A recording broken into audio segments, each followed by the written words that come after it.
नमस्कार साथियों। गांव की पाठशाला यूट्यूब पर आप सभी का बहुत बहुत स्वागत है। आज हम एक बहुत ही महत्वपूर्ण मसले को लेकर आपके बीच में आए हैं। और अभी वर्तमान में हमारे भारत सरकार में मंत्री ट्रांसपोर्ट मिनिस्टर नितिन गडकरी जी ने संबोधन के दौरान कहा कि दिल्ली से देहरादून, दिल्ली से चंडीगढ़ और दिल्ली से जयपुर के बीच हवाई सेवाओं को बंद करके बस सेवा प्रारंभ की जाएगी। यानी कि ई बस का संचालन इन तीनों रूटों पर किया जाएगा। यानी कि इलेक्ट्रिकल बस इन तीनों रूटों पर संचालित की जाएगी। अनेक कारण इसके पीछे हैं। इलेक्ट्रिकल बस उन्होंने अपने संबोधन के दौरान कहा कि जिस प्रकार की सेवाएं एक प्लेन में मिलती हैं, उसी प्रकार की सेवाएं बस में भी आपको प्राप्त होगी।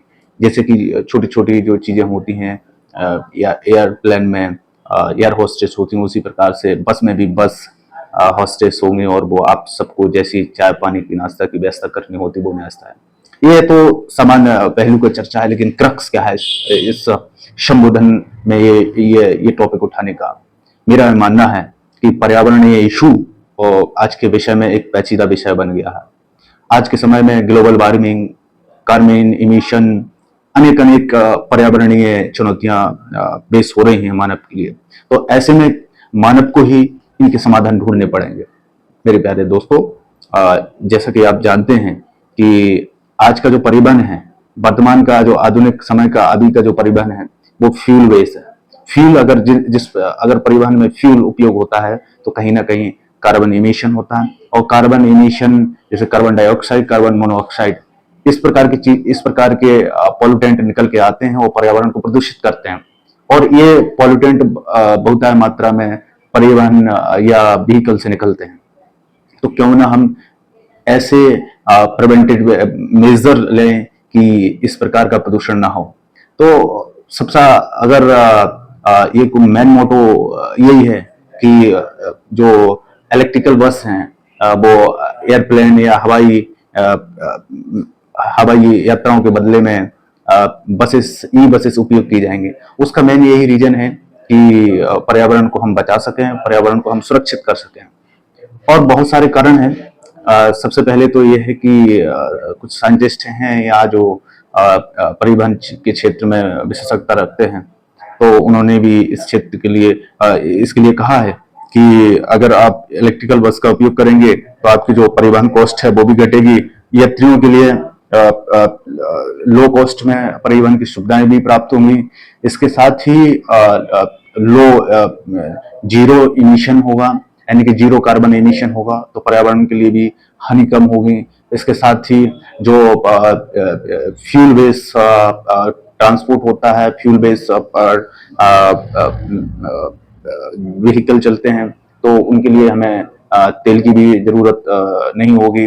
और चूंकि भारत बहुत मात्रा में 80 से 85% तेल एक्सपोर्ट करता है, सॉरी इंपोर्ट करता है, तो ऐसे में हमारी जो बाह्य देशों पर या एक्सटर्नल कंट्रीज के ऊपर हमारी जो क्रूड ऑयल की डिपेंडेंसी रहती है वो भी कम हो जाएगी। और हमारा जो बीओपी है वो भी ठीक ठाक स्थिति में हो जाएगा। इसके साथ ही हमारा जो करंट डिफिसिट है वो भी कम हो जाएगा। अगर ये इस गडकरी जी के एक स्टेटमेंट को देखें तो उसके बहुत सारे मायने हैं। पर्यावरणीय मायने भी हैं, आर्थिक मायने भी हैं, हमारे स्ट्रेटेजिकल मायने भी हैं। और दोस्तों, मैं एक चीज बात बता देना चाहता हूँ, अगर हम ई बस का उपयोग करेंगे इन रूटों पर तो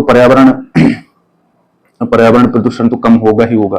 उसके साथ ही जो ग्लोबल वार्मिंग और कार्बन इमिशन जैसी समस्याएं हैं वो भी उनमें भी कमी आएगी, वो भी उनमें भी घटोतरी होगी। इसके साथ अगर पर्यावरण प्रोटेक्शन होगा तो ह्यूमन भी प्रोटेक्शन होगा। ह्यूमन का हेल्थ भी ठीक ठाक होगा। ह्यूमन के स्वस्थ से ह्यूमन का जो स्वास्थ्य है वो भी ठीक होगा।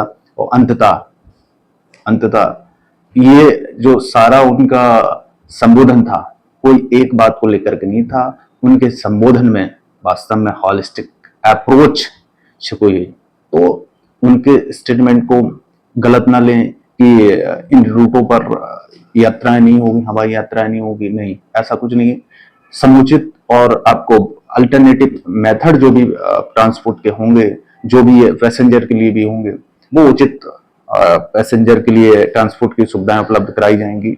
और आप समझने की कोशिश करिए कि क्यों गडकरी जी इतने एक्सपीरियंस व्यक्ति इसके पीछे वो प्रमोट कर रहे हैं। सब लोगों से, विदेश से भी एमओयू करके इलेक्ट्रिकल बसों को प्रोत्साहित कर रहे हैं। इलेक्ट्रिकल चाहे वो बस हो, रिक्शा हो, इस प्रकार का, यानी कि टोटली रूप से ट्रांसपोर्टेशन हो या पैसेंजर व्हीकल हो, टू व्हीलर हो, थ्री व्हीलर हो, ये सब प्रकार के परिवहनों को प्रोत्साहित करने के लिए गडकरी जी निरंतर प्रयास कर रहे हैं।